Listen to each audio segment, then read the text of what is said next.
Hi, I'm Bill Kesterkey with Key Exteriors. We're standing in front of the Dwayne and Susan Gray home in northwestern Fort Wayne. Last year we did a complete exterior remodel for Dwayne and Susan. We did the windows, the siding, the roofing, the doors, the gutters, the shutters, the downspouts, the returns, a leak product, even the overhead garage doors. I want to specifically talk a little bit about the windows.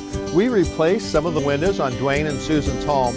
What there was before was some old wooden casements, not very energy efficient, required a lot of maintenance. We took those out and we put super energy efficient windows in from Key Exteriors.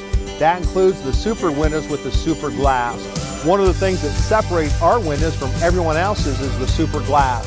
We use 3 panes of glass instead of 2.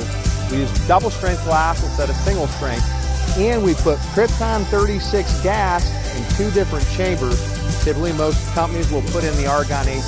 It's twice as dense, and that slows down conduction directly through the glass, saving you more money as a homeowner, making your home warmer in the winter and cooler in the summer. If you'd like to find out more about any of these products, specifically windows with SuperGlass, give us a call at 260-492-8062. Once again, that's 260-492-8062.